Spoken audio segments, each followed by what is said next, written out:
Bienvenue dans un nouveau numéro du journal de bord. On est en février. Aujourd'hui, je te partage 4 grandes leçons que j'ai apprises, 2 événements qui m'ont réjoui et une statistique qui m'a déçu, mais tu vas peut-être pouvoir m'aider là-dessus. On en parlera à la fin. Première grande leçon que j'ai apprise, en tout cas première leçon que j'ai apprise, c'est que faire des critiques. En fait, quand tu publies du contenu comme je le fais, que tu parles de tes stratégies, que tu agis, quand tu proposes des choses aux gens, que tu les conseilles, eh ben souvent tu es exposé à la critique. C'est mon cas, bien que je me retrouve relativement épargné. Par exemple, quand on a fait un live avec Jérémy sur les présentations percutantes, j'ai trouvé des gens extrêmement bienveillants et une ambiance super positive, je t'en reparlerai. Mais voilà, juste pour dire, je suis pas en train de faire mon grincheux, mais je suis plutôt en train d'essayer de t'aider, et je pense que c'est intéressant de réfléchir 2 minutes aux critiques, pour toi comme pour moi. En effet, si t'es cadre, chef d'entreprise, entrepreneur ou intrapreneur, tu agis, et quand on agit, on s'expose à la critique. Et j'en ai jamais parlé, mais parfois, si on est trop souvent critiqué, on a le risque de plus oser agir. Donc, est-ce qu'il vaut mieux complètement ne pas écouter les critiques? Moi, je pense pas. Parce que c'est vrai que quelquefois les critiques, ça t'empêche d'avancer, mais c'est quand même une forme de feedback, et que ça peut être utile d'écouter des critiques, parce que ce sont ces critiques qui vont peut-être te faire évoluer.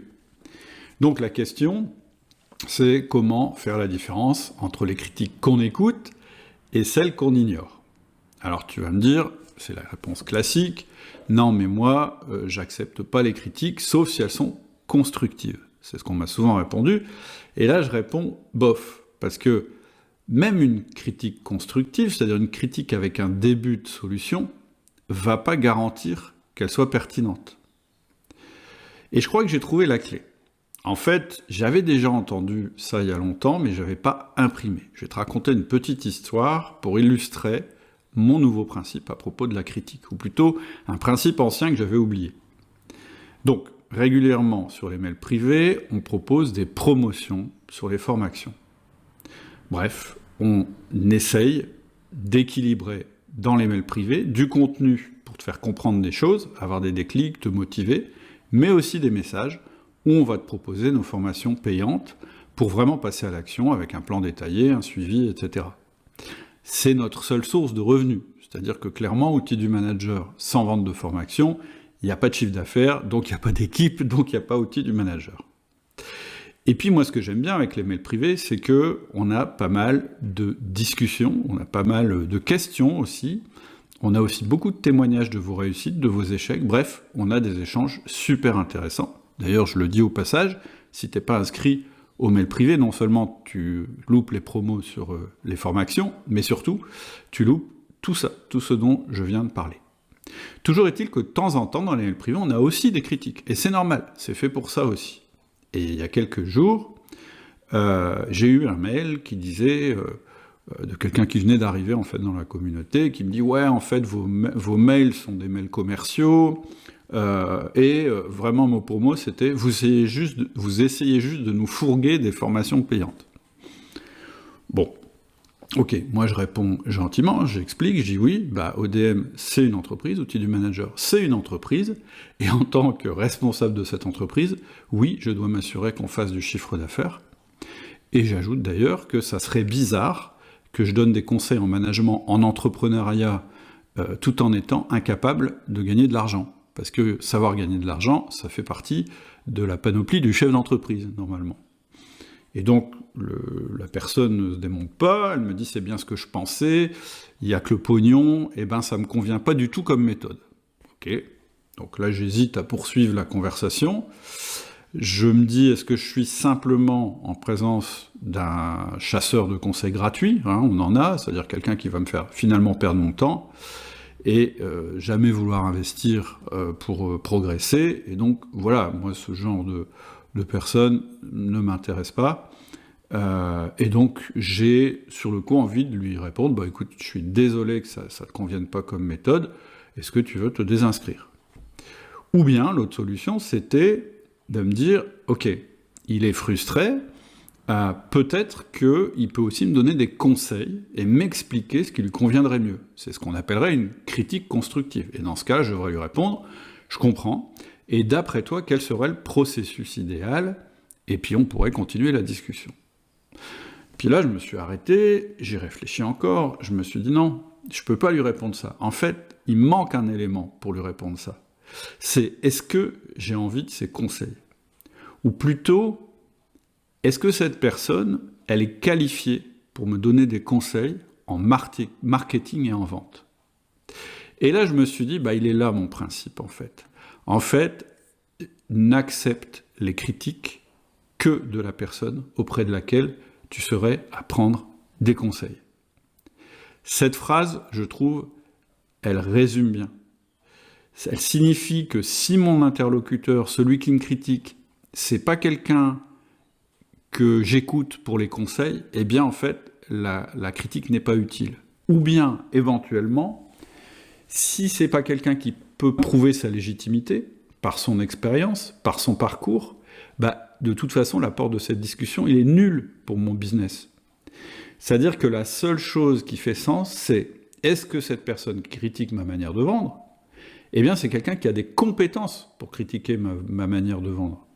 Et si c'est pas le cas, cette critique va pas me servir. Elle n'a pas de sens. Donc, je suis en train de perdre mon temps. Je vais quand même demander à cet interlocuteur, je lui ai renvoyé un message en disant, écoute, je suis prêt à écouter tes conseils, et c'est quoi ton profil ? Est-ce que tu as des compétences et une expérience en marketing ? Et évidemment, j'attends toujours la réponse. Alors je sais que dans un petit coin de ta tête, tu me dis, ouais, mais c'était une critique, certes, mais c'était aussi une information. C'était un client qui était mécontent. Et est-ce qu'il ne faut pas écouter un client mécontent ? Oui, je réponds, il faut écouter un client mécontent, parce qu'il te fait remonter un feedback sur ton processus de vente, et donc, oui, je l'ai quand même écouté. Mais, moi, de quoi je me sers pour savoir si on est efficient en termes de marketing ? Je me sers des chiffres, surtout. Parce que je pense que les chiffres, ça vaut au moins autant que les conseils. Et ça fait longtemps que nous, on a un processus de vente avec des métriques, avant tout. On connaît le nombre de désinscrits, on connaît le nombre de ventes qu'on fait, et il y a longtemps qu'on sait que l'équilibre est délicat entre les désinscriptions et les ventes. Donc, mon principe, je le répète, c'est n'accepte les critiques que de ceux auprès desquels tu prends conseil. Ce seront là, tu en es sûr, des critiques utiles. Deuxième leçon, j'ai appelé ça la différence entre un chercheur et un entrepreneur. Et en fait, cette leçon, elle m'est venue aussi d'une discussion que j'ai eue avec l'un d'entre eux. Non, c'était pas avec l'un d'entre vous, c'était en dehors d'Outils du Manager, mais bref, j'ai eu une discussion avec un manager de production qui, quand il a appris que je faisais du management, a voulu me parler, et donc il m'a expliqué qu'il avait des problèmes avec ses équipes. Il avait de l'absentéisme, il avait du turnover, des mouvements d'humeur, bref, la panoplie habituelle des ennuis qu'on peut avoir quand on occupe un poste de direction ou un poste de management. Du coup, moi, je lui parle des 1-1, je lui explique ce que c'est qu'un 1, et je lui dis « Tu devrais peut-être essayer ça ». Et là, il me regarde un peu dubitatif, puis il me dit « Ouais, les 1-1, j'en ai déjà entendu parler, mais ça, c'est un truc qui est bien pour les commerciaux et les cadres. Moi, je suis dans la prod. Moi, je peux pas retirer mes gars de la chaîne pour leur faire des discussions, ça va faire baisser ma productivité. » Il dit là, je suis désolé, mais c'est mathématique. T'enlèves quelqu'un une demi-heure de la chaîne, t'as une demi-heure en moins de production. Ok. Je lui réponds que pas forcément. Je lui dis que assez vite, s'il teste les 1-1, il va se rendre compte que son turnover, c'est-à-dire les gens qui vont quitter la boîte, va baisser.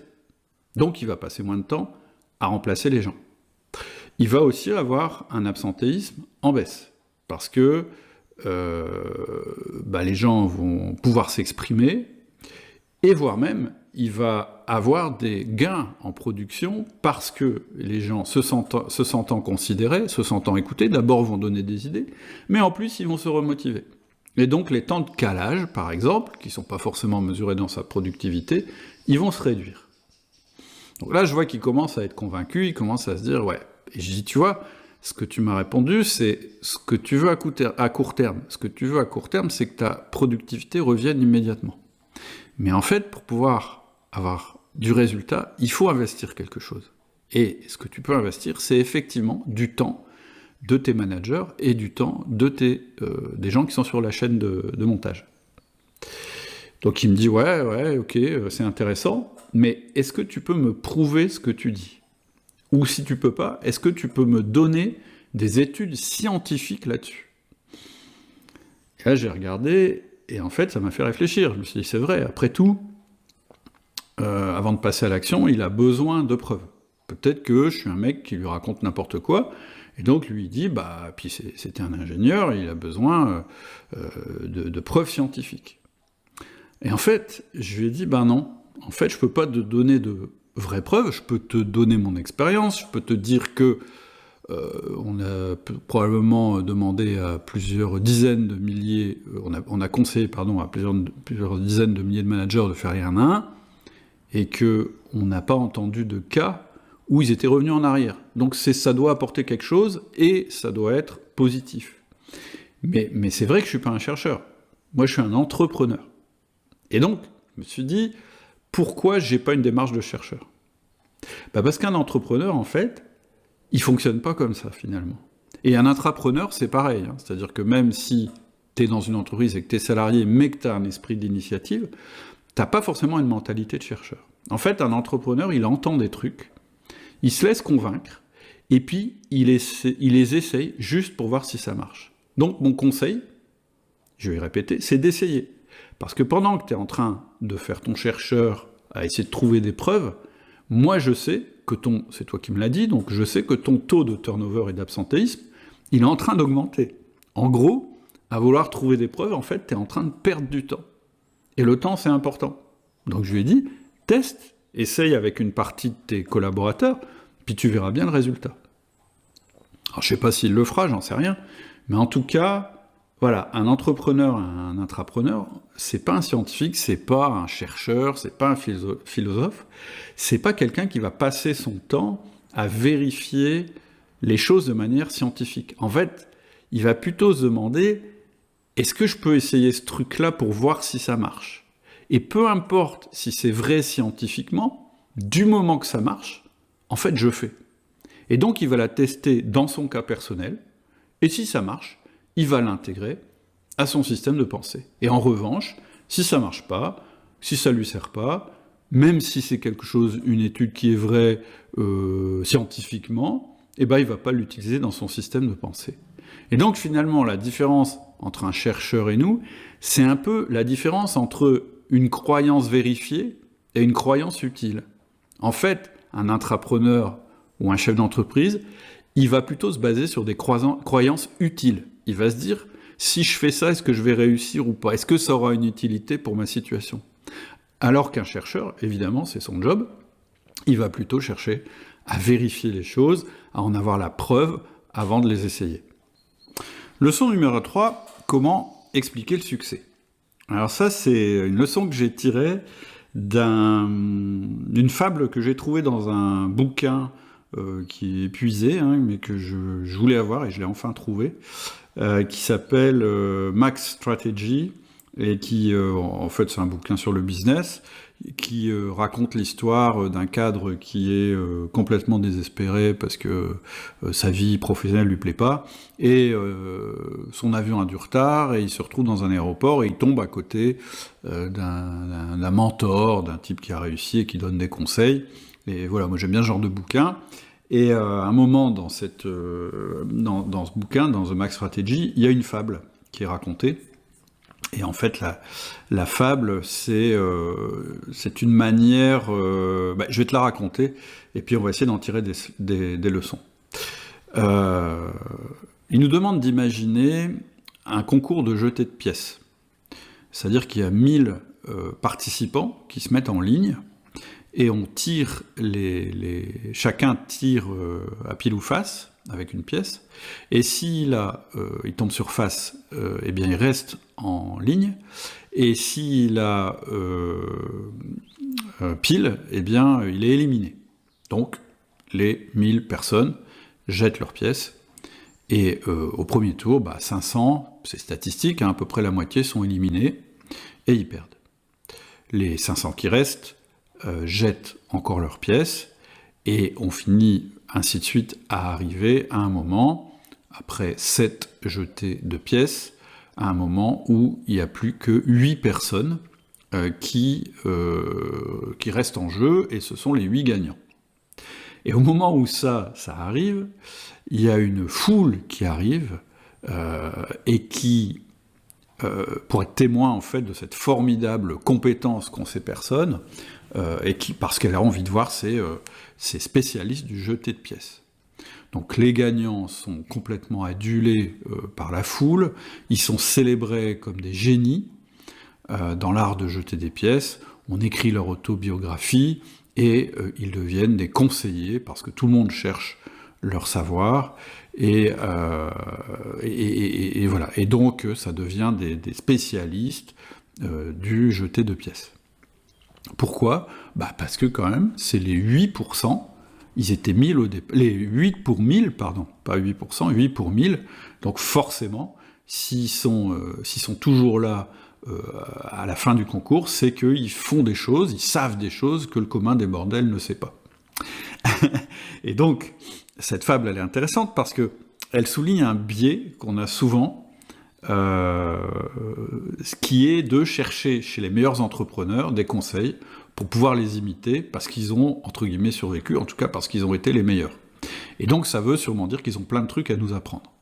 Pareil pour les centenaires, je sais pas si tu as remarqué, en ce moment, il y a pas mal d'articles qui sortent, qui décrivent tel ou tel centenaire en expliquant, voilà, on pense qu'il est centenaire parce qu'il a fait ci, il a fait ça, y compris le fait qu'ils aient fumé une clope par jour, ou qu'ils aient bu 1 litre de vin par jour, alors qu'en réalité, ils ont réussi malgré ça à être centenaire. C'est un peu ce que je disais aussi sur Elon Musk. En ce moment, on voit pas mal de trucs sur le management d'Elon Musk, et l'idée, ce serait de se servir de ses conseils pour manager, alors qu'à l'évidence, Elon Musk, c'est un très mauvais manager. S'il réussit, c'est juste parce qu'il est génial, il a plein d'autres qualités, mais sûrement pas celle-là.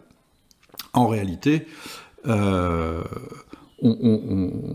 fable, elle nous dit, non, c'est 8%, là, c'est 8% qu'on porte au nu, en fait, ils ont juste eu du bol. Ok. Autrement dit, si on veut comprendre le succès, c'est peut-être pas de cette manière-là qu'il faut s'y prendre. Alors moi, ça m'a fait réfléchir, et je me suis dit, tiens, on va aller un peu plus loin, on va changer la fable. Imaginons que désormais, ceux qui tombent sur pile, ils soient pas éliminés, c'est-à-dire ils sortent pas du rang, mais ils marquent pas de points. Ils ont le droit de rejouer, mais ils marquent pas de points. Alors que ceux qui font face marquent un point. Donc la règle, c'est, on va vous laisser tirer, vous êtes 1000, ok ? Et pendant 1 heure, vous allez jeter les pièces, et à la fin, ceux qui gagneront, c'est ceux qui ont marqué le plus de points. Ok ? Qu'est-ce que tu ferais ? À l'évidence, ce que tu ferais, c'est que tu lancerais la pièce avec la plus grosse fréquence possible. Parce qu'en fait, statistiquement, plus tu lances la pièce, plus tu marques de points. Donc celui qui gagne dans ce jeu, c'est quoi ? C'est celui qui tente le plus souvent. Et donc, la leçon ici qu'on pourrait tirer, cette fois-ci de la fable, c'est que pour réussir en business, faut jeter la pièce le plus souvent possible, c'est-à-dire tenter un maximum de nouvelles choses en permanence. Parce que ce qui est sûr, c'est que si tu jettes pas la pièce, ou pas assez souvent, c'est impossible que tu aies de la chance. Donc, pour attirer de la chance, il faut tirer la pièce le plus souvent, c'est-à-dire il faut tenter le plus de choses possible. Et je peux t'en parler. Moi, j'ai un gros projet, je ne peux pas en parler parce que c'est confidentiel, qui vient de tomber à l'eau, pour une de mes boîtes. Et bien sûr, j'ai été déçu, mais au moins, je sais que cette piste intéressante, elle n'existe plus. Et ce qui est formidable, c'est que ça va m'obliger à rejeter la pièce, et donc à continuer à rechercher, à expérimenter d'autres choses. J'ai lancé la pièce, elle n'est pas tombée sur la bonne face, c'est pas que j'ai été mauvais, c'est pas que j'ai eu pas de chance, c'est juste que faut relancer la pièce. Pour en finir avec cette fable, maintenant je voudrais rajouter encore une règle. Sophistiquons un peu le jeu, on garde toujours la même règle, on a 1 heure pour lancer des pièces, mais on a 2 sortes de pièces. On a des pièces d'or et des pièces d'argent. Les pièces d'argent, si elles tombent sur pile, elles ne marquent pas de points. Si elles tombent sur face, elles marquent 1 point. C'est les mêmes pièces qu'on avait avant. Les pièces d'or, c'est autre chose. Si elles tombent sur pile, elles nous excluent du jeu. Si elles tombent sur face, elles nous donnent 5 points. Comment tu jouerais? Comment tu ferais pour mettre toutes les chances de ton côté?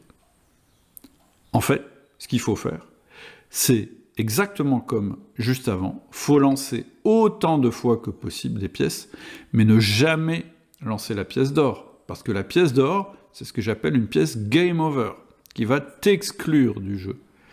Donc, celui qui gagne, c'est effectivement celui qui tente le plus de choses, mais sans jamais risquer le game over. C'est la moralité de l'histoire. Ce que tu dois tenter, le plus possible, ce sont des choses qui peuvent te rapporter des choses, mais qui ne peuvent pas te tuer, ou plutôt, pour un chef d'entreprise ou un intrapreneur, te sortir du jeu. C'est-à-dire faire faillite à ta boîte, te faire virer, etc., etc.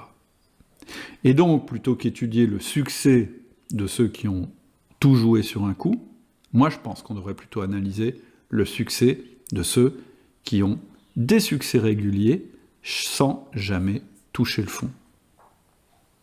Et c'est une parfaite transition sur notre leçon numéro 4. Comment gérer les risques avec nos collaborateurs? C'est-à-dire, comment faire pour que nos collaborateurs prennent des risques? Parce que la leçon d'avant, c'est que si tu ne prends pas de risques, en fait, tu ne réussis pas. Donc il faut prendre des risques. Mais en même temps, et à tous les niveaux de l'entreprise. En même temps, si on prend trop de risques, on fait trop d'erreurs et on se fait sortir du jeu. Alors pour répondre à cette question, on va utiliser la barbell stratégie de Nassim Taleb. J'en ai déjà parlé dans la dernière leçon ou celle d'avant. En gros, ça consiste en quoi? Ça consiste à, sur ce qu'on ne veut pas perdre, prendre un minimum de risques, et sur ce qu'on peut perdre, prendre un maximum de risques. Autrement dit, on va plutôt qu'essayer de réduire le risque en général en disant à nos collaborateurs de ne pas prendre de risques, on va essayer de faire qu'ils ne prennent pas de risques sur des actifs ou en faisant des actions qui sont exposées à une irréversibilité. Qu'est-ce que c'est une irréversibilité? C'est une impossibilité de revenir en arrière. Ça peut signifier la destruction de l'actif, ça peut signifier la destruction de la relation client, ça peut signifier la destruction de la réputation de l'entreprise, ou sa faillite, c'est-à-dire l'utilisation de tout le capital de l'entreprise pour quelque chose qui ne fonctionne pas. Tu l'as compris, c'est un truc où tu ne peux pas faire marche arrière. Et à partir du moment où tu intègres cette donnée, où tu comprends bien ce principe, ça veut dire que ton rôle, ça devient plus de freiner tes collaborateurs en leur mettant des contraintes permanentes pour qu'ils prennent aucun risque, c'est autre chose. Si tu comprends la barbell stratégie, c'est de supprimer les risques de game over pour leur permettre d'être super agressifs en termes de risque, mais sans mettre la boîte en danger. Ok? Habituellement, ce qu'on te dit en management, c'est non, il faut que tes cadres prennent aucun risque parce que ça pourrait faire perdre l'entreprise, etc., etc. Et c'est vrai, mais c'est uniquement vrai pour les risques qui sont irréversibles. Les risques qui ont un potentiel de gain élevé et un potentiel de perte faible, c'est-à-dire qu'on peut inverser, il faut absolument les prendre. Alors comment on va faire? On va utiliser la méthode fail fast, dont j'ai parlé la dernière fois. On va prendre des risques sur un périmètre limité. Si je reprends le truc, ah non, mais on ne peut pas faire ça parce que ça va ruiner notre relation client, non, tu vas prendre le risque sur 3 clients, et tu vas prendre des clients pilotes. Et donc, tu ne vas pas ruiner toute ta relation client ou toute ta réputation. ou bien tu vas le faire sur un budget limité. Et réfléchir comme ça paraît rien, mais c'est bien plus efficace que d'essayer de juger en permanence au doigt mouillé si on prend trop de risques ou pas assez de risques.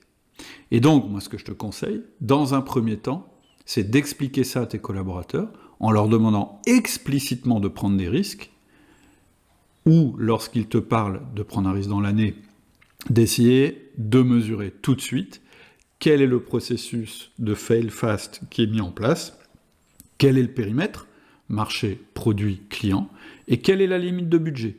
À partir du moment où tu es OK sur le processus qui est en place, où le périmètre te paraît raisonnable et où le budget dépensé ne met pas l'ensemble de ton budget en danger, eh ben c'est go. On peut être super agressif, super créatif et tenter un truc qu'on n'a jamais tenté.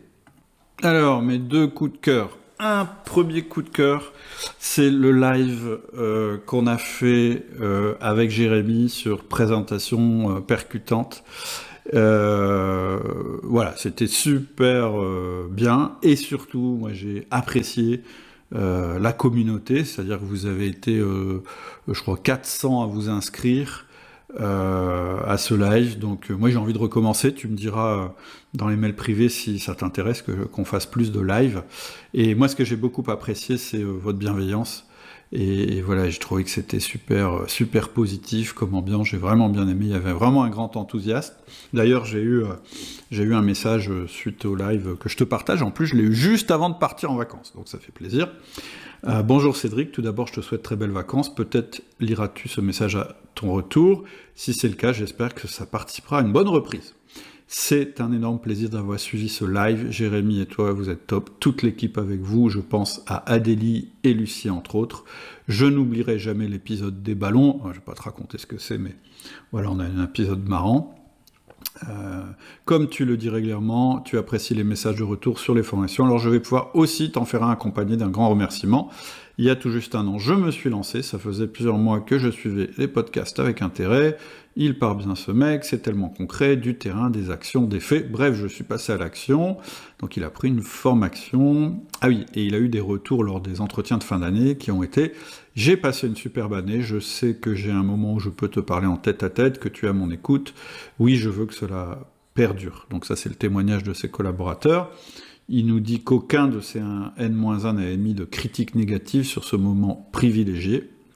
Donc il a trouvé ça génial. Et devant ces résultats, il a aussi pris la formation Charisme Efficace. Et il nous dit, rapidement, j'ai eu l'occasion de mettre en place cela avec une réunion d'équipe. Et encore une fois, bingo, je n'avais jamais autant préparé, réfléchi sur la façon de faire, d'agir, et les résultats ont été à la hauteur. L'équipe s'est ressoudée, remise en cause.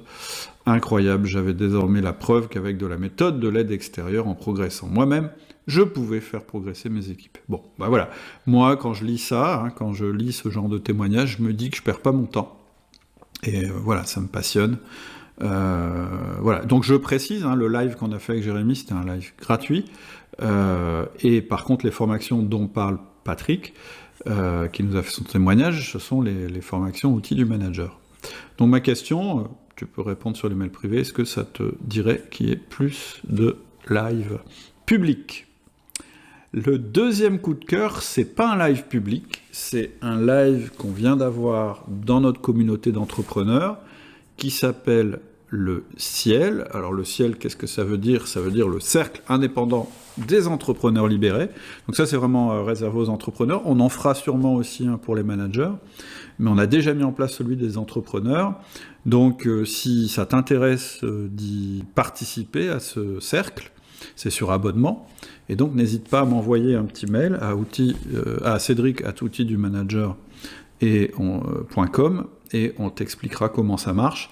Mais bref, le dernier live, je l'ai particulièrement apprécié, c'était avec Mathieu Doumalin, qui est spécialiste de la prospection et de l'organisation commerciale. Il nous a vraiment fait un live de qualité sur comment organiser le commerce dans son entreprise, et il y a en particulier un passage sur les KPI où j'ai eu plein d'idées. Et entre autres, je me suis rendu compte que dans mes KPI, je suis trop sur des KPI de résultats et pas assez sur des KPI d'action. Je t'explique.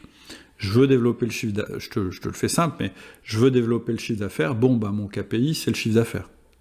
Et lui me dit, non, oui, ça peut être le chiffre d'affaires, mais le problème du chiffre d'affaires, c'est que c'est trop large, et surtout, ça peut être la conséquence de plein de choses. Donc il dit, moi je te conseille de revenir un cran en arrière. Je lui dis, c'est le nombre de devis. Ouais, c'est vrai, ça, le nombre de devis, c'est nous qui choisissons, mais qu'est-ce qui génère le devis ? C'est les visites. Ah ok, qu'est-ce qui génère les visites ? C'est les rendez-vous. Qu'est-ce qui génère les rendez-vous ? C'est les appels. Est-ce que tu mesures le nombre d'appels ? Non, je le mesurais pas, parce que pour moi, c'était pas un résultat. Mais il me dit oui, mais déjà, le nombre d'appels, c'est le premier truc qu'il faut mesurer dans une force commerciale. Voilà, il nous a fait ça sur plusieurs exemples. Moi, je l'ai repris aussi d'ailleurs pour les relances sur paiement, etc. Donc voilà, c'est un live comme j'aimais bien, super intéressant, super enthousiasmant, et surtout très tourné vers le passage à l'action. Donc là aussi, communauté hyper sympa, celle des chefs d'entreprise. Si tu veux adhérer, on t'explique tout, tu nous fais un mail à cédric@outildumanager.com en demandant à ce qu'on t'explique ce qu'est le ciel. Ça, c'était mes 2 coups de cœur. Après, j'ai un truc qui m'a un peu déçu, dont je voulais te parler, c'est que, alors on vient de changer de plateforme de podcast, donc c'est invisible pour vous. Par contre, pour nous, au niveau, on a plus d'informations. Malheureusement, on a perdu une partie de nos statistiques, mais on sait qu'on fait en moyenne 800 000 écoutes par an, ce qui est quand même pas mal du tout pour un podcast. On a même eu un pic à 1 million d'écoutes par an. Donc ça, c'est top. Le nombre d'écoutes, c'est super. C'est un podcast qui est super suivi. On aimerait bien qu'il le soit encore plus, parce qu'il n'y a pas 1 million de cadres en France, il y en a beaucoup plus. Mais là où on n'est pas bon, c'est, je trouve, dans le ratio avis sur écoute. C'est-à-dire que quand je regarde le nombre de personnes qui ont mis un avis sur la plateforme, c'est moins de 1% des écoutes. Donc je trouve ça un peu décevant.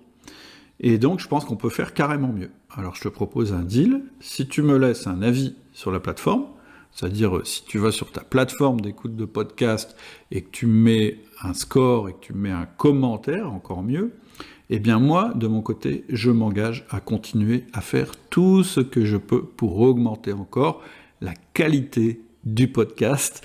Donc, n'hésite pas à aller maintenant sur ta plateforme et à nous mettre une bonne note et un commentaire sympa, parce qu'on adore ça. Je te remercie, je te souhaite une excellente semaine.